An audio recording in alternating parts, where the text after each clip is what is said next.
بسم الله الرحمن الرحيم. الحمد لله رب العالمين والصلاة والسلام على رسوله الكريم. أما بعد، قال الإمام أبو داود رحمه الله: باب في المسألة في القبر وعذاب القبر. باب ہے قبر میں سوال اور امتحان کے تعلق سے اور عذاب قبر کے بارے میں۔ اس باب کی چند حدیثیں ہم پڑھ چکے ہیں۔ یہ لمبی حدیث ہے جس میں قبر کی تفصیلات اور سوال و جواب کی کیا کیفیت ہوگی، فرشتے آنے کا ذکر ہے، اور پھر اس کے بعد کیا نتیجہ ہوگا۔ اس سلسلے میں یہ ساری تفصیل اس حدیث میں موجود ہے۔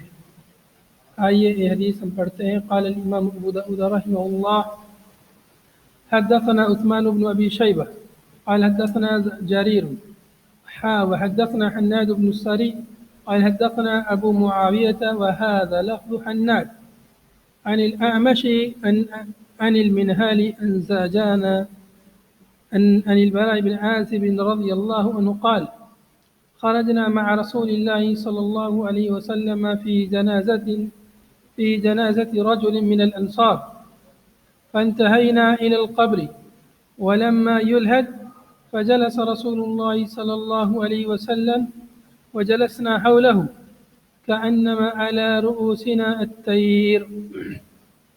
روایت ہے حضرت براء ابن عازب رضی اللہ عنہ سے، کہتے ہیں کہ خرجنا مع رسول اللہ صلی اللہ علیہ وسلم فی جنازت رجل من الانصار، کہ ہم لوگ انصار میں سے ایک آدمی کے جنازے میں نکلے، اس کی یعنی تدفین کرنے کے لیے نکلے ہم لوگ۔ فانتہینا الی القبر، یہاں تک کہ ہم قبر تک پہنچ گئے، یعنی قبرستان میں پہنچ گئے جہاں ان کی قبر تیار تھی اور جہاں ان کو دفن کرنا تھا۔ ولما یلحد، اور جب ان کو لحد میں رکھا گیا یعنی قبر میں رکھا گیا۔ قبر دو طرح کی ہوتی ہیں، ایک قبر لحد اور لحد ہوتی ہے، اور ایک قسم ہوتی ہے باکس نما، صندوق نما۔ لحد میں یعنی جس کو بغلی قبر بولتے ہیں، اس میں سائیڈ میں اتنی قبر کھودنے کے بعد سائیڈ میں ایک سائیڈ کھود دیا جاتا ہے اور اسی میں میت کو اندر سرکا دیا جاتا ہے۔ اس کی مطلب دائیں طرف، میت کے دائیں طرف میں ایک اندر کی طرف کھودا جاتا ہے، اسی میں اس کو رکھا جاتا ہے، اس کو بغلی قبر یا لحد بولتے ہیں۔ اور ایک ہوتی ہے صندوق نما، پہلے اوپر سے چوڑا کھودتے ہیں، پھر نیچے سے جتنا آدمی کا قد اور جتنی اس کی جسامت ہوتی ہے اتنی ہی نیچے سے کھدائی کی جاتی ہے، اوپر سے اس کو ڈھانپ دیتے ہیں کسی سل وغیرہ سے یا اینٹوں سے یا سل سے، تو اس کو صندوق نما قبر بولتے ہیں۔ جی قبر کی کوئی حد ہے کتنی کھودی جائے گی؟ دیکھیے قبر کو کتنا کھودا جائے اس کی کوئی حد نہیں ہے، یہ جو ہے حالات کے اور ظروف کے حساب سے اس کو کھودا جاتا ہے۔ جیسے کہیں پر یہ اندیشہ اور ڈر ہو کہ کہیں یہاں کوئی جانور اس کو کھود نہ لے، اکھاڑ نہ لے، تو اس کو زیادہ گہرا کھودنا چاہیے، یا یہ کہ یہ اندیشہ ہو کہ یہاں برسات کا پانی آئے گا، وہ آئے گا، بہنے کا ڈر ہو، تو نیچے زیادہ گہرا کھود دینا چاہیے۔ اور اگر ایسا کچھ نہیں ہے، کوئی ڈر نہیں، کوئی اندیشہ نہیں، تو پھر بہت زیادہ گہری کھودنے کی ضرورت نہیں ہے، الا یہ کہ بس اتنا رہے کہ کم کھودنے سے کہیں میت کو نقصان نہ پہنچے، اس کے لاش کو، کہ کم کھودنے کی وجہ سے کہیں کچھ دن کے بعد یہ اکھڑنے لگے ہیں یا ایسا کچھ ہو جائے، اس لیے حسب ضرورت اتنی ہو کہ میت کو اس میں کوئی تکلیف نہ پہنچے، باقی اس کی کوئی حد نہیں ہے۔ کچھ لوگ ایسا سوچتے ہیں کہ چونکہ حدیث میں ابھی ہم لوگ پڑھیں گے، حدیث میں کہ فرشتے اس کو بٹھاتے ہیں، میت کو بٹھاتے ہیں، تو کچھ لوگ قبر کو اتنا کھودتے ہیں جتنے میں یعنی بیٹھ سکے۔ جیسے صندوق والی قبر ہوتی ہے، جہاں سے اوپر سے سل سے جب اس کو پاٹ دیتے ہیں، نیچے والے جو حصہ ہوتا ہے صندوق، اس میں اتنا کھودتے ہیں جس میں بیٹھ جائے آدمی، حالانکہ اتنا ایسا ضروری نہیں ہے۔ بٹھانے کا مطلب یہ نہیں ہے کہ یعنی اس جسم کو بٹھایا جائے گا، وہ ایک الگ دنیا ہے، دوسری دنیا میں انسان منتقل ہو جاتا ہے، اس کو بٹھاتے ہیں، چاہے تھوڑی سی ہو، بیٹھنے کے لائق جگہ ہو یا نہ ہو، اس سے وہ ایک الگ دنیا ہے۔ اس لیے قبر کے بارے میں، عذاب قبر کے بارے میں، قبر کے احوال کے بارے میں جو بھی باتیں آئیں گی، ہم ان کو دنیا پر قیاس نہیں کر سکتے، بس ہمارا ان پر ایمان ہے. یہ ایمان بالغیب سے متعلق چیزیں ہیں. الذین یؤمنون بالغیب ویقیمون الصلاۃ، سورہ بقرہ کے شروع میں جو ذکر آیا ہے، مومنین کے اوصاف بیان ہوئے ہیں، وہ غیب پر ایمان رکھتے ہیں. تو غیب پر ایمان میں، ایمان اگر آپ غور کریں گے تو ایمان سے متعلق تمام چیزیں غیب ہی سے جڑی ہوئی ہیں. ایمان باللہ، اللہ پر ایمان، یہ بھی غیب پر ایمان ہے. اللہ کو کسی نے نہیں دیکھا، ہمارا ایمان ہے. رسول اللہ صلی اللہ علیہ وسلم پر ایمان بھی ہمارے لیے فی الوقت جو ہے ایمان بالغیب ہے، گرچہ صحابہ کرام نے رسول اللہ صلی اللہ علیہ وسلم کو دیکھا تھا. فرشتوں پر ایمان ہے، تقدیر پر ایمان ہے، اور اللہ کی کتاب پر ایمان ہے. ہم نے کتاب کو نازل ہوتے نہیں دیکھا ہے، لیکن ہمارا ایمان ہے قرآن پاک اللہ کی کتاب ہے. ایسے ہی ایمان سے متعلق یوم آخرت پر ایمان، اس کے بارے میں بھی ہمیں نہیں معلوم، لیکن ہم اس پر یقین رکھتے ہیں، ہمارا اس پر ایمان ہے. ایسے ہی قبر کے بارے میں جو کچھ بیان ہوا ہے، قیامت کے دن کے بارے میں، جنت جہنم کے بارے میں، میزان کے بارے میں، صراط کے بارے میں وغیرہ، یہ سب چیزیں ایمان بالغیب میں داخل ہیں. ان پر ہمارا بس اتنا ایمان ہے جتنا احادیث میں اور قرآن پاک میں، نصوص میں جتنا ذکر آیا ہے، اتنا ہمارا ان پر ایمان ہے. باقی تفصیل جو ہے اس کو ہم سمجھ نہیں سکتے ہیں، اس دنیا کی عقل سے اس کو سمجھ نہیں سکتے، اس دنیا کی آنکھ سے اس کو دیکھ نہیں سکتے، اس دنیا کے کان سے اس کو سن نہیں سکتے. قبر میں کیا کیا سوال ہوتے ہیں، کیا عذاب ہوتا ہے، کیا تکلیف ہوتی ہے، اس کو ہم انس اور جن جو ہے اس کو سن نہیں سکتے ہیں. حدیث میں بھی ذکر آ رہا ہے، اللہ کے نبی صلی اللہ علیہ وسلم کو ایک دفعہ جو ہے پیچھے حدیث گزر چکی ہے اس تعلق سے کہ عذاب قبر آپ کو سنائی دیا، پھر آپ نے لوگوں کو تلقین کی، نصیحت کی کہ عذاب قبر سے اللہ کی پناہ مانگو. نبی صلی اللہ علیہ وسلم کو سنایا گیا تھا. پھر آپ نے فرمایا کہ اگر مجھے یہ اندیشہ نہ ہو کہ تم لوگ جو ہے اپنے میت کو دفن نہیں کریں گے تو میں تم کو بھی اس کا عذاب سنوا دیتا. یا یہ کہ بعض روایتوں میں اس طرح الفاظ ہے کہ اگر تم کو قبر میں جو عذاب ہوتا ہے وہ سنائی دیا جائے تو تم اپنے میتوں کو، اپنے مردوں کو دفنانا چھوڑ دو گے. تو اس میں جو کچھ ہوتا ہے اس کو اس دنیا کی آنکھ دیکھ نہیں سکتی ہے، اس دنیا کا کان اس کو سن نہیں سکتا ہے، اور اس دنیا کی عقل اس کو سمجھ نہیں سکتی ہے. بس جتنا حدیث میں آیا اسی پر ہمارا ایمان ہونا چاہیے. اب دیکھیں حدیث پڑھتے ہیں. روایت ہے حضرت براء بن عازب رضی اللہ عنہ سے کہتے ہیں کہ ہم رسول اللہ صلی اللہ علیہ وسلم کے ساتھ ایک جنازے میں نکلے تھے. انصار کا ایک آدمی وفات پا گیا تھا، اس کے جنازے میں گئے تھے. فانتہینا الی القبر، ہم جب قبر تک پہنچے، ولما یلحد، اور اس میت کو قبر میں رکھ دیا گیا. فجلس رسول اللہ صلی اللہ علیہ وسلم وجلسنا حولہ. ولما یلحد، جب اس کو رکھا جا رہا تھا، یعنی کچھ لوگ تدفین کا کام کرتے ہیں، باقی لوگ ایک طرف بیٹھ جاتے ہیں. تو جو لوگ، کچھ لوگ تدفین کا کام کر رہے تھے، مطلب اس کو لحد میں رکھ رہے تھے. لحد میں رکھتے ہوئے پھر اس کو اوپر سے سل وغیرہ، اینٹ وغیرہ لگاتے ہیں، یا مٹی کا گارا بنا کے لگاتے ہیں. تو کچھ لوگ یہ کام کرتے ہیں، تب تک باقی لوگ بیٹھے رہتے ہیں. تو اللہ کے نبی صلی اللہ علیہ وسلم بیٹھ گئے تھے. فجلس رسول اللہ صلی اللہ علیہ وسلم وجلسنا حولہ. یہاں پر یہ بھی معلوم ہوا کہ جب میت کو رکھ دیا جائے تب باقی لوگ بیٹھ سکتے ہیں، چونکہ بعض روایتوں میں ہے کہ جب میت آئے، جنازہ آئے، تو لوگ جو ہے کھڑے ہو جائیں، بیٹھے نہ رہیں. تو اب میت کو رکھ دیا جائے، یا جیسے نماز جنازہ کے لیے رکھ دیا جائے اس وقت بھی بیٹھ سکتے ہیں، یا جیسے اس کو قبر میں رکھ دیا جائے تو باقی لوگ اب بیٹھ سکتے ہیں. یہاں اس حدیث سے معلوم ہوا. فجلس رسول اللہ صلی اللہ علیہ وسلم وجلسنا حولہ. چنانچہ رسول اللہ صلی اللہ علیہ وسلم بیٹھ گئے، تشریف رکھے. وجلسنا حولہ، ہم بھی آپ کے ارد گرد بیٹھ گئے. کأنما علی رؤوسنا الطیر، گویا کہ ہمارے سروں پر پرندہ ہے. یعنی بالکل خاموش ہم لوگ بیٹھ گئے، کوئی شور شرابہ نہیں، کچھ نہیں، بالکل خاموشی سے بیٹھ گئے. وفی یدہ عود، آپ صلی اللہ علیہ وسلم کے ہاتھ میں ایک لکڑی تھی، ایک لکڑی یا ایک تنکا آپ کے ہاتھ میں تھا. ینکت بہ الارض، جس کے ذریعے آپ زمین کو کورید رہے تھے. آدمی جب غور و فکر کرتا ہے، خاموش بیٹھا رہتا ہے، ہاتھ میں کچھ ہوتا ہے تو اس کو ہلاتا رہتا ہے، اس کو زمین میں کوریدتا رہتا ہے. یہ عادت ہے جو لوگ زمین پر بیٹھتے ہیں، ایسا ہاتھ میں لکڑی ہوتی ہے، وہ سب یہ بات جانتے اچھی طرح سے. فرفع راسہ، چنانچہ اللہ کے رسول صلی اللہ علیہ وسلم نے اپنا سر مبارک اوپر کی طرف اٹھایا. فقال، آپ نے فرمایا، یعنی کوئی آپ صلی اللہ علیہ وسلم نیچے منہ کر کے، نیچے نگاہ کر کے، اور غور و فکر کر رہے تھے، اور سوچ رہے تھے، اور زمین میں جو ہے ہاتھ سے لکڑی سے کورید رہے تھے. تو ایک انسان جب غور فکر کرتا رہتا ہے، ہاتھ اس کا چلتا رہتا ہے، اور اس کا دماغ جو ہے کہیں کام کرتا رہتا ہے. یہ ہر انسان کی عادت ہے. تو انہوں نے یہ کیفیت بیان کی. اللہ کے نبی صلی اللہ علیہ وسلم ایسے بیٹھے غور و فکر کر رہے تھے. فقالا، پھر آپ صلی اللہ علیہ وسلم فرمائے، استعیذوا باللہ من عذاب القبر، عذاب قبر سے اللہ کی پناہ طلب کرو. عذاب قبر سے اللہ کی پناہ مانگو، اللہ کی حفاظت مانگو عذاب قبر سے۔ گویا کہ اللہ کے نبی صلی اللہ علیہ وسلم بیٹھے تھے، خاموش تھے، آپ صلی اللہ علیہ وسلم کو وحی ہوئی، الہام ہوا، یا آپ صلی اللہ علیہ وسلم کو بعض روایتوں میں اس طرح ذکر ہے کہ نبی صلی اللہ علیہ وسلم کو قبر میں ہونے والا عذاب دکھلایا گیا یا آپ کو آواز سنائی دی۔ تو اللہ کے نبی صلی اللہ علیہ وسلم نے فوراً فرمایا استعیذ باللہ من عذاب القبر مرتین و ثلاث، 2 مرتبہ کہا یا 3 مرتبہ کہا۔ زیادہ فی حدیث جریر، حدیث ہے جریر کی حدیث میں ہا ہونا کا لفظ زیادہ ہے، جریر کی حدیث میں ہا ہونا، یہ جریر ہے اوپر راوی، ان کی حدیث میں ہا ہونا، یعنی استعیذ باللہ من عذاب القبر ہا ہونا، یہاں پر تم اللہ کے عذاب سے، عذاب قبر سے اللہ کی پناہ پکڑو۔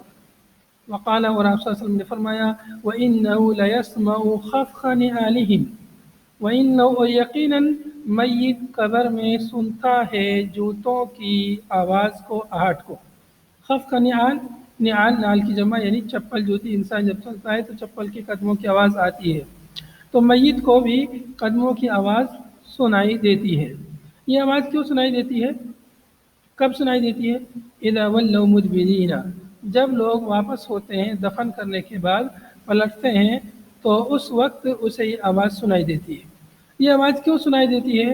یہ اس لیے سنائی دیتی ہے تاکہ اب میت احساس کرے کہ جو لوگ میرے ساتھ تھے اب وہ سب مجھے چھوڑ کر جا رہے ہیں، جن سے میں بہت محبت کرتا تھا اور جو مجھ سے بہت محبت کرتے تھے آج سب مجھ سے جو ہے جدا ہو گئے ہیں، سب مجھے چھوڑ کر جا رہے ہیں، یہاں پر بس اب میں اور میرا عمل کام آئے گا اور کوئی چیز یہاں کام نہیں آئی۔ تو اس لیے اللہ تعالیٰ اسے یہ آواز، قدموں کی آواز اسے سناتا ہے۔ میت کو کیا سنتا ہے؟ کیا مردے سنتے ہیں، کیا مردے نہیں سنتے ہیں؟ اس تعلق سے دونوں طرح کی روایتیں موجود ہیں۔ میت کو سننے کے بارے میں بھی روایتیں موجود ہیں، جیسے اس روایت میں ہے میت کو سنائی دیتی قدموں کی آواز، ایسے ہی قرآن پاک میں آیت میں انک لا تسمع الموتیٰ، تم یہ میت کو سنا نہیں سکتے ہو۔ تو دونوں طرح کی روایتیں اس سلسلے میں تطبیق کی صورت یہ بنتی ہے کہ اللہ رب العالمین جو چیز انہیں سنانا چاہتا ہے وہ چیز انہیں سنائی دیتی ہے۔ ہم انہیں کوئی چیز سنانا چاہیں اپنی مرضی سے نہیں سنا سکتے، کیوں؟ اس لیے کوئی ایک الگ دنیا میں ہے، ہم الگ دنیا میں، اس دنیا کا آدمی اس دنیا کے انسان کو سے بات چیت نہیں کر سکتا، اس کو سنا نہیں سکتا ہے۔ البتہ خاص مواقع پر اللہ تعالیٰ جب چاہے جس کو جو سنانا چاہے سنا سکتا ہے۔ جیسے بدر کے موقع پر اللہ کے نبی صلی اللہ علیہ وسلم نے جب دشمنان کو جب قتل کر کے ان کو قلیب بدر میں ڈال دیا تھا، اللہ کے نبی صلی اللہ علیہ وسلم پھر انہیں پکار رہے تھے اور انہیں کہہ رہے تھے دیکھا تم نے اللہ کا وعدہ، اللہ رب العالمین نے جو وعدہ کیا تھا آج تم نے وہ وعدہ دیکھ لیا۔ تو اس وقت صحابہ کرام فرمایا اللہ کے نبی صلی اللہ علیہ وسلم یہ تو مر گئے ہیں، آپ انہیں کیوں پکار رہے ہیں؟ تو نبی صلی اللہ علیہ وسلم نے فرمایا تھا کہ یہ اس وقت تم سے بھی زیادہ سن رہے ہیں، میت ہے، مرے ہوئے ہیں، لیکن زندوں سے زیادہ سن رہے تھے۔ کیوں؟ اللہ تعالیٰ انہیں سنا رہا تھا، ان پر حجت قائم کر رہا تھا کہ دیکھا تم سے جو وعدہ کیا تھا، اللہ کے نبی صلی اللہ علیہ وسلم تمہیں ڈرا رہے تھے اللہ کے عذاب سے، تمہیں سمجھا رہے تھے، تم سمجھ نہیں رہے تھے، آج تم نے اپنی آنکھوں سے دیکھ لیا۔ تو اللہ تعالیٰ انہیں اس وقت سنا رہا تھا۔ تو خاص موقع پر اللہ تعالیٰ جب جسے چاہے سنانا چاہے سنا سکتا ہے، لیکن ہم انسان اپنی مرضی سے کسی کوئی بات سنانا چاہیں نہیں سنا سکتے ہیں، اس لیے کہ ویسے بھی قبر جب بند ہو جاتی ہے، زندہ انسان بھی اگر اس میں لیٹ جائے اور اس کو دفن کر دیا جائے تو وہ بھی نہیں سن سکتا، قبر بند ہو جاتی ہے۔ تو پھر قدموں کی آواز کیوں سنائی دیتی ہے؟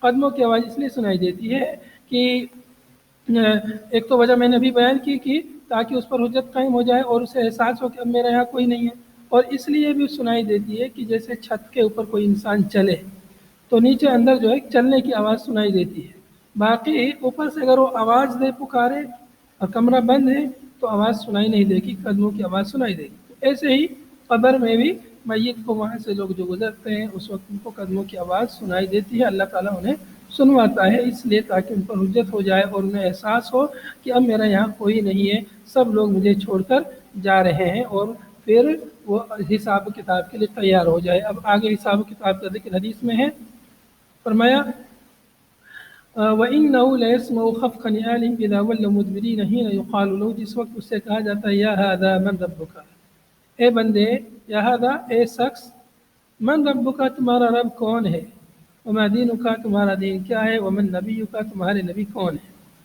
تو یہ 3 سوال قبر میں ہوتے ہیں، انہیں اصول الثلاثہ کہا جاتا ہے، یہ دین کی 3 بنیادیں ہیں۔ جس میں اللہ رب العالمین کی ربوبیت، اللہ تعالیٰ کی وحدانیت اور رسول صلی اللہ علیہ وسلم کی رسالت کا اقرار اور جس دین کے بارے میں سوال ہوتا ہے۔ ان 3 سوالوں کو جو جواب دے دیتا ہے اس کو نجات مل جاتی ہے۔ قال حناد کہتے ہیں جی اس حدیث میں 4 بھی ہے کیا شیخ کے سوال میں؟ 4 نہیں، 2 سوال کا ذکر ہے پیچھے جو گزرا ہے حدیث میں، 2 سوال کا ذکر آتا ہے بعض روایتوں میں کہ رسول صلی اللہ علیہ وسلم کے بارے میں اور رب کے بارے میں ہے، تو دین بھی اس میں داخل ہو جاتا ہے اپنے آپ۔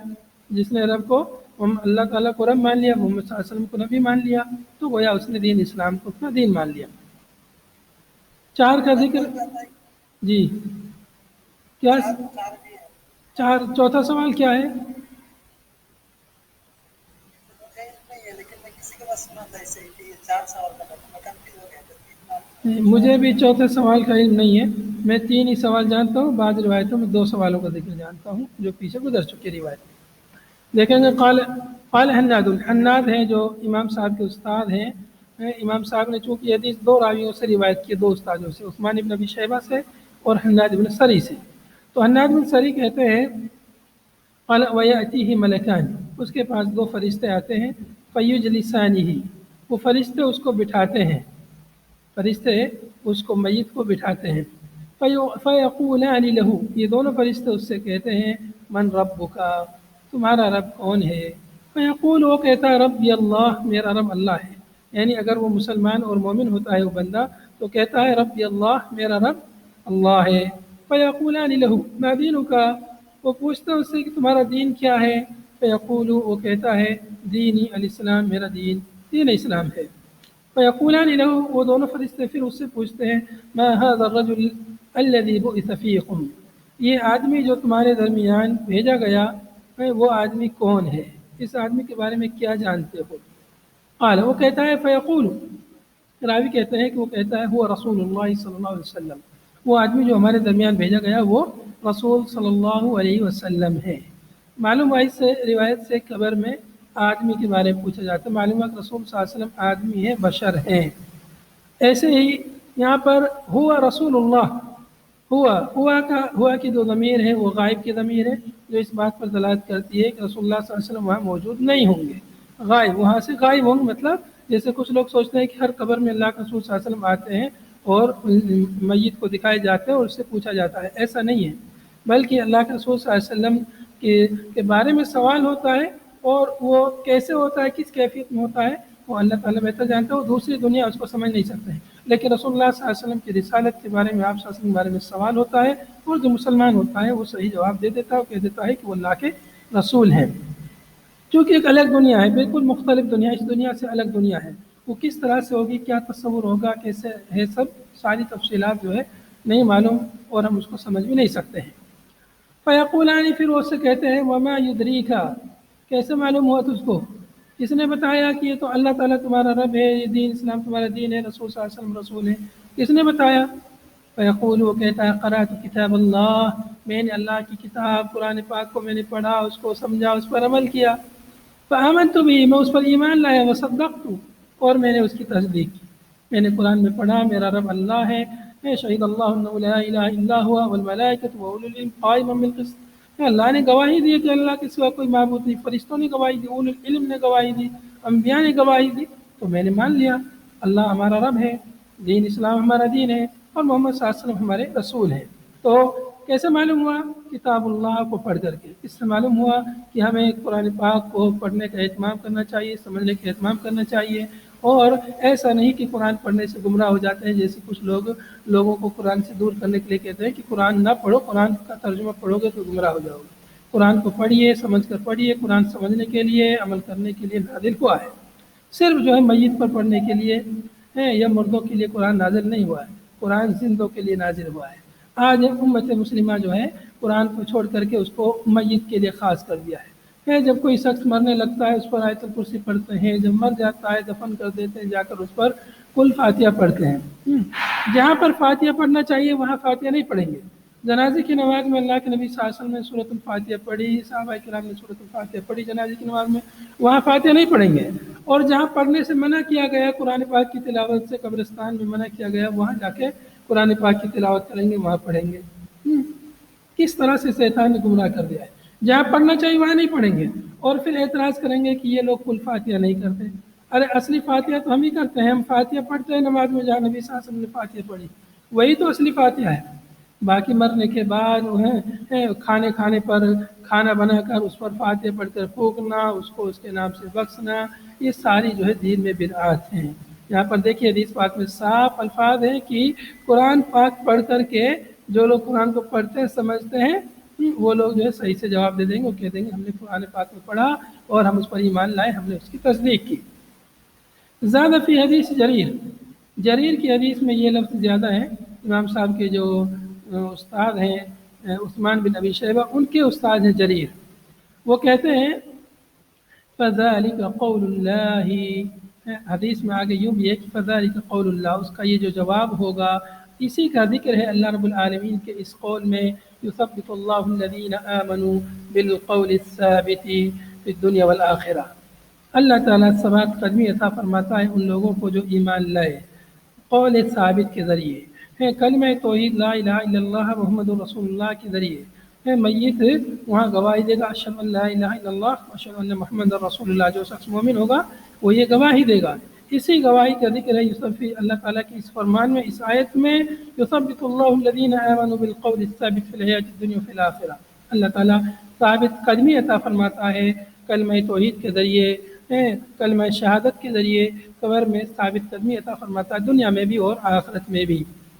ثم اتفق، آگے حدیث میں دونوں راوی متفق ہیں بات بیان کرنے میں، حدیث بیان کرنے میں، کہتے ہیں فَيُنَادِي مُنَادٍ مِّنَ السَّمَاءِ، جب وہ جواب دے دیتا ہے میت، ان تینوں سوالوں کو جواب جب دے دیتا ہے تو آسمان سے منادی ندا دیتا ہے، فَيُنَادِي مُنَادٍ مِّنَ السَّمَاءِ، آسمان سے ندا دینے والا ندا دیتا ہے ان قد صدق عبدی، کہ میرے بندے نے سچ فرمایا۔ یعنی منادی دینے والا کون ہوتا ہے؟ اللہ رب العالمین، اللہ کی طرف سے آواز آتی ہے فرشتوں کے لیے اور انہیں سنائی دیتا ہے، اللہ تعالیٰ فرماتا ہے کہ میرے بندے نے سچ کہا، یعنی اس نے جو جواب دیے ہیں تینوں جواب اس کے صحیح ہیں، اور جواب دینے کی وجہ بھی اس نے بیان کر دی، اور اس کی وجہ بھی صحیح ہے کہ جواب اسے کہاں سے معلوم ہوا؟ اللہ کی کتاب سے معلوم ہوا۔ جو اللہ کی کتاب کو پڑھتے ہیں، سمجھتے ہیں، عمل کرتے ہیں، وہ لوگ جو ہے اس کا جواب دے پائیں گے۔ فَأَفْرِشُوهُ، اللہ رب العالمین پھر مزید انہیں جو ہے حکم دیتا ہے فرشتوں کو، فَأَفْرِشُوهُ مِنَ الْجَنَّةِ، اس کے لیے جنت کا بچھونا بچھا دیجئے، جنت کا بستر اس کے لیے بچھا دیجئے، وَافْتَحُوا لَهُ بَابًا إِلَى الْجَنَّةِ، اور جنت کے دروازوں میں سے ایک دروازہ اس کے لیے کھول دیجئے، چنانچہ اس کی قبر میں، اور وَأَلْبِسُوهُ مِنَ الْجَنَّةِ، اور جنت کا لباس اسے پہنا دیجئے۔ تو جو شخص صحیح جواب دے دے گا اس کے لیے جنت کا دروازہ اس کی قبر میں کھل جائے گا، اس کے لیے جنت کا بچھونا بچھ جائے گا، اس کے لیے جنت کا لباس پہنا دیا جائے گا۔ اب جنت کے دروازے سے، جنت کی کھڑکی سے تر و تازہ اور خوشبودار ٹھنڈی ٹھنڈی ہوائیں اس کے پاس آئیں گی، جنت کا نرم اچھا بچھونا اس کے لیے بچھ جائے گا، اچھا لباس ہوگا، اور آگے دوسری روایت میں آتا ہے فرشتے اس سے کہتے ہیں نم، سو جائیے۔ پھر وہ کہتا ہے کہ مجھے تھوڑا سا میرے گھر والوں کے پاس جانے دیجئے، میں انہیں جا کے بتلا دوں تاکہ وہ لوگ بھی خوش ہو جائیں کہ میں امتحان میں کامیاب ہو گیا ہوں۔ لیکن فرشتے کہتے ہیں نم کا نومت العروس، ایسے سو جا جیسے دلہن سو جاتی ہے۔ عروس کا لفظ ہے جو دلہا اور دلہن دونوں کے لیے آتا ہے۔ دلہا اور دلہن جو ہے اپنے لیلۃ الزفاف میں زفاف منا کر کے پھر وہ صبح جو ہے اسے سو جاتے ہیں، تو کوئی انہیں جگاتا نہیں کہ یہ جو ہے ان لوگوں کو سونے دیجئے، الا کہ ان کا جو سب سے محبوب ہوتا ہے وہی اس کو پھر جگاتا ہے۔ تو بہرحال وہ جو سونا ہے یعنی برزخ میں، قبر میں، وہ سونا ہم دنیا پہ اس پر قیاس نہ کریں، مطلب وہ عبارت ہے بہت ہی آرام اور سکون سے وہ زندگی پھر اس کی ہو جائے گی، برزخ کی زندگی۔ اس سوال و جواب اس نے دے دیے، صحیح سوالوں کا صحیح جواب دے دیا، اب اس کی زندگی بہت پرسکون زندگی جو ہے گزرتی ہے، بالکل جیسے کوئی بہت سکون کی نیند لے رہا ہو۔ تو ہم اس کو نیند کو دنیا کی نیند پہ قیاس نہیں کر سکتے، بس یہ ہے کہ اس کو وہاں پر پرسکون نیند آتی ہے، اتنا سب آرام اس کے لیے وہاں پر مہیا ہو جاتا ہے۔ اور بعض روایتوں میں اس کے لیے قبر کشادہ کر دی جاتی ہے، بعض روایتوں میں ہے کہ قبر تا حد نگاہ کشادہ ہو جاتی ہے، بعض روایت میں کہ 70 ہاتھ جو ہے چوڑائی، 70 ہاتھ کی لمبائی اس کے لیے قبر جو ہے کشادہ ہو جاتی ہے، اور پھر اس میں اس کے لیے نور، روشنی جو ہے اس میں لیلۃ البدر ہے، 14ویں رات کے چاند کی طرح روشنی اس کی قبر میں پھیل جاتی ہے۔ یہ سب ذکر حدیث میں موجود ہے۔ تو یہ ایک جنتی آدمی، ایک نیک آدمی کے لیے اس کی اگلی منزل، اگلی زندگی کی کچھ تفصیلات یہاں پر مذکور ہیں۔ آگے ہے فیاتی من روحیہا و طیبہا، چنانچہ اس کے پاس جو ہے جنت سے اس کی ہوا اور اس کی خوشبو آتی ہے۔ قال، راوی کہتے ہیں آپ نے فرمایا وَيُفْتَحُ لَهُ فِيهَا مَدَّ بَصَرِهِ، اور اس کے لیے طاعت نگاہ اس کے لیے کھول دیا جاتا ہے، کشادہ کر دیا جاتا ہے۔ قال وَإِنَّ الْكَافِرَ فَذَكَرَ مَوْتَهُ، اور آگے فرمایا یقیناً کافر آدمی جب اس کو اس کی قبر میں رکھا جاتا ہے، پھر اس سے سوال و جواب ہوتا ہے، تو فذکر موت، اس کی موت کا ذکر آگے آپ نے فرمایا۔ کہتے ہیں کہ آپ نے فرمایا وَتُعَادُ رُوحُهُ فِي جَسَدِهِ، اس کے جسد میں، اس کے جسم میں اس کی روح لوٹا دی جاتی ہے۔ وَيَأْتِيهِ مَلَكَانِ، چنانچہ فرشتے اس کے پاس آتے ہیں۔ یہاں معلوم ہوا اس لفظ سے کہ روح جو ہے لوٹا دی جاتی ہے۔ وَتُعَادُ رُوحُهُ فِي جَسَدِهِ، جسد میں روح لوٹا دی جاتی ہے۔ اب وہ کیسے لوٹائی جاتی ہے؟ کیا یہ جسم زندہ ہو جاتا ہے جو جسم ہے، یا یہ جسم تو سڑ گل جاتا ہے؟ حدیث میں پیچھے حدیث گزر چکی ہے کہ انسان کے جسم کو مٹی کھا جاتی ہے سوائے عجب الذنب کے، پورے جسم کو مٹی کھا جاتی ہے سوائے انبیاء کرام اور شہداء کے، بعد نیک لوگوں کے۔ تو پھر کیسے اس میں روح رہتی ہے؟ تو یہ ایک اخروی مسئلہ ہے، برزخی مسئلہ ہے، اس کو ہم سمجھ نہیں سکتے ہیں۔ برزخ میں اس کے پاس جسم ہوتا ہے، اس میں اس کی روح ہوتی ہے، وہ اس کو محسوس کرتا ہے، اسے اس چیز کا احساس ہوتا ہے، لیکن اس کا جسم ہمارے اعتبار سے، جو لوگ دنیا میں ہیں ان کے اعتبار سے، وہ لوگ اگر اس کو دیکھیں تو ان کے اعتبار سے اس کا جسم سڑ گل جاتا ہے، ان کا جسم یعنی سڑ گل جاتا ہے، مٹی ہو جاتا ہے، ان کا جسم مٹی ہو جاتا ہے، انسان مٹی سے بنا ہے، اس اعتبار سے وہ مٹی ہو جاتا ہے۔ لیکن جو شخص اس دنیا میں چلا جاتا ہے اس کے اعتبار سے اس کے پاس جسم ہوتا ہے، اور وہ جسم میں راحت، سکون اور عذاب اور تکلیف کا احساس کرتا ہے، جیسا کہ حدیث میں اس چیز کی طرف اشارہ بھی ہے اور وضاحت بھی ہے۔ آگے ہے حدیث میں وَتُعَادُ رُوحُهُ فِي جَسَدِهِ، اس کے جسم میں اس کی روح لوٹا دی جاتی ہے۔ وَيَأْتِيهِ مَلَكَانِ، اس کے پاس فرشتے آتے ہیں، 2 فرشتے، فَيُجْلِسَانِهِ، اسے بٹھاتے ہیں، فَيَقُولَانِ، وہ اس سے کہتے ہیں دونوں فرشتے، مَا هَذَا الرَّجُلُ الَّذِي بُعِثَ فِيكُمْ، یہ آدمی جو تمہارے درمیان بھیجا گیا، مبعوث کیا گیا، یہ آدمی کون تھا؟ اس کے بارے میں تم کیا جانتے ہو، کیا کہتے ہو؟ فَيَقُولُ، وہ کہتا ہے ہاں لَا أَدْرِي، ہاں لا ادری، میں نہیں جانتا۔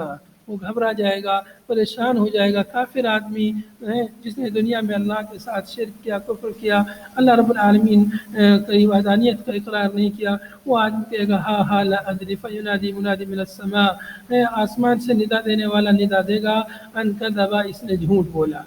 یہ سب جانتا تھا پھر بھی نہیں مانتا تھا۔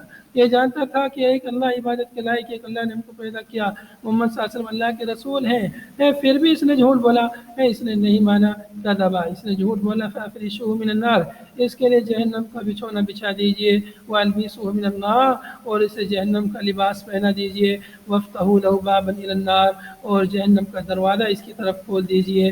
فَيَأْتِيهِ، کہتے ہیں آگے فَيَأْتِيهِ مِنْ حَرِّهَا وَسَمُومِهَا، اور اس کی حرارت، اس کی گرمی اور اس کی لوئیں، سموم، گرم گرم ہوائیں جہنم سے اس کی قبر میں آتی ہیں۔ اعلیٰ راوی آپ فرماتے ہیں وَيُضَيَّقُ عَلَيْهِ قَبْرُهُ، اور اس کے اوپر اس کی قبر تنگ کر دی جاتی ہے، حَتَّى تَخْتَلِفُ فِيهِ أَضْلَاعُهُ، یہاں تک کہ اس کی پسلیاں ادھر سے ادھر ہو جاتی ہیں، اس کی قبر اس پر تنگ کر دی جاتی ہے۔ بعض روایتوں میں ہے کہ قبر سے، مٹی سے، زمین سے کہا جاتا ہے کہ تو اس کو چمٹا لے، اس کو جو ہے اس کو دھسا لے اور تو آپس میں مل جا، اس طرح سے پھر اس کو زمین جو ہے تنگ کر کے اس کو تکلیف پہنچ جاتی ہے۔ تو یہ چیز ہمیں اگر کسی بھی قبر کو کھود کے دیکھیں، کسی کافر کی قبر کو بھی، تو ہم کو نہیں دکھے گا وہ، کیوں؟ اس لیے کہ ہم الگ دنیا میں ہیں۔ جو اس دنیا میں جاتا ہے وہی اس کو دیکھتا ہے، اسی کو اس چیز کا احساس ہوتا ہے اور وہی محسوس کرتا ہے۔ جیسے مثال کے طور پر ایک آدمی سویا ہوا ہے، ایک آدمی جگا ہوا، دونوں قریب قریب ہے، لیکن سویا ہوا آدمی وہ عالم منام میں ہے، اور یہ جو جاگا ہوا یہ عالم بیداری میں ہے۔ تو عالم بیداری والا آدمی عالم منام والے آدمی کی کیا کیفیت نہیں جانتا، اس کے جسم کو دیکھ رہا ہے، اس کے جسم پہ اسے کچھ محسوس نہیں ہو رہا ہے، لیکن جو آدمی سویا ہوا ہے وہ خواب میں کبھی جو ہے پریشان ہے، کبھی دوڑ رہا ہے، کبھی بھاگ رہا ہے، کبھی اس کا جسم زخمی ہو گیا ہے، کبھی وہ گر رہا ہے، کبھی اٹھ رہا ہے، کبھی اڑ رہا ہے، خواب میں پتہ نہیں کیا کیا انسان دیکھتا ہے۔ تو جو اس دنیا میں ہوتا ہے، خواب کی دنیا میں، وہی وہ جانتا ہے، اسی کو محسوس ہوتا ہے، اس کو اوریجنل لگتا ہے سب کچھ، لیکن اسی کے پاس جو آدمی جاگا ہوا ہے، بیٹھا ہے، اس کے جسم کو دیکھ رہا ہے، اس کو یہ ساری کیفیتیں نظر نہیں آتی جو عالم منام والے کو، نیند والے کو جو ہوتی ہے۔ تو نیند بھی ایک قسم کی موت ہے، اس کو بھی قرآن پاک نے موت سے تعبیر کیا ہے، وَهُوَ الَّذِي يَتَوَفَّاكُم بِاللَّيْلِ وَالنَّهَارِ، وَهُوَ الَّذِي يَتَوَفَّاكُم بِاللَّيْلِ وَيَعْلَمُ مَا جَرَحْتُم بِالنَّهَارِ، وہ اللہ تعالیٰ ہی ہے جو تم کو رات میں وفات دیتا ہے۔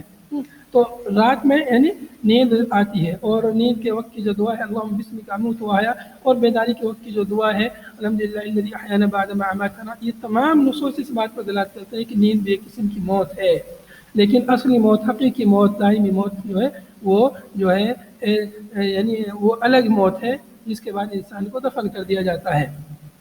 تو بہرحال انسان جب سوتا ہے اس وقت بھی اس کی روح جو ہے اس کے جسم سے نکل جاتی ہے اور اس کے اوپر منڈلاتی رہتی ہے، اور انسان لیکن کلی طور پر روح اس سے نہیں نکلتی ہے، لیکن اس سے اس کا روح کا جسم سے رابطہ رہتا ہے، لیکن جب روح کلی طور پر نکل جاتی ہے تب پھر اس کو حقیقی موت آ جاتی ہے۔ بہرحال وہ ایک الگ دنیا ہے، جو اس دنیا میں جاتا ہے وہی اس دنیا کو صحیح سے سمجھ پاتا ہے۔ اس دنیا کا آدمی اس دنیا کے بارے میں بس اتنا ہی جان سکتا ہے جتنا اسے حدیث میں بتایا گیا ہے۔ پھر اس کے بعد زیادہ فی حدیث جریر کی حدیث میں یہ لفظ زیادہ ہے، قال ثم یقید له اعمى ابکم، پھر اس یقید یعنی یسلط، اس کے اوپر مسلط کر دیا جاتا ہے، ایک اندھا گونگا بہرا فرشتہ اس کے اوپر مسلط کر دیا جاتا ہے۔ اندھا بہرا گونگا یہ فرشتہ کیوں مسلط کیا جاتا ہے اس کے اوپر؟ تاکہ اسے کوئی آواز نہ سنائی دے اور اسے کوئی تکلیف جو اسے نظر نہ آئے، اسے نظر نہ آئے، اس لیے اس کے اوپر اندھا اور گونگا فرشتہ مسلط کر دیا جاتا ہے تاکہ وہ بولے بھی نہیں، چونکہ جو گونگا رہتا ہے وہ بہرا بھی رہتا ہے، اور عذاب اسے سنائی نہ دے تاکہ اسے بالکل رحم نہ آئے اور بڑی بے رحمی کے ساتھ اسے وہ مارے۔ فرمایا معه مرزبۃ من حدید، اس کے پاس لوہے کا گرز ہوتا ہے، ایک ہتھیار، ایک آلہ ہوتا ہے جس کے ذریعے سے وہ مارتا ہے اس کو، کافر کو، نافرمان کو۔ لو ضرب بها جبل، اگر اس گرز کو پہاڑ پر مارا جائے تو لصار ترابا، پہاڑ بھی ریزہ ریزہ ہو جائے، مٹی ہو جائے، یعنی اس قدر خطرناک وہ ضرب ہوتی ہے کہ وہ اس کو پہاڑ پر مارا جائے تو پہاڑ بھی ریزہ ریزہ ہو جائے۔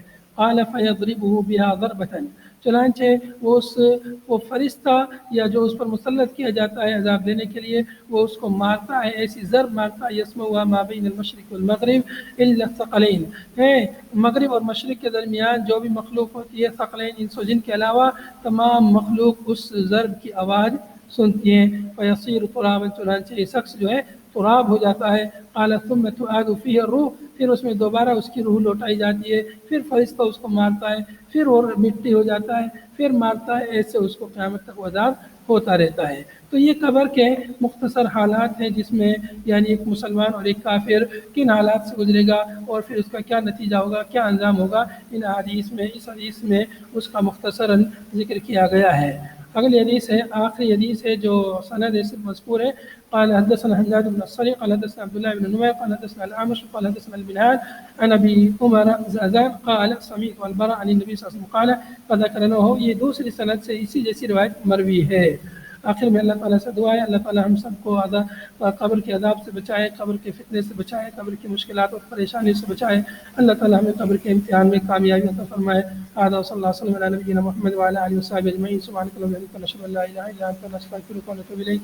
السلام علیکم ورحمۃ اللہ وبرکاتہ۔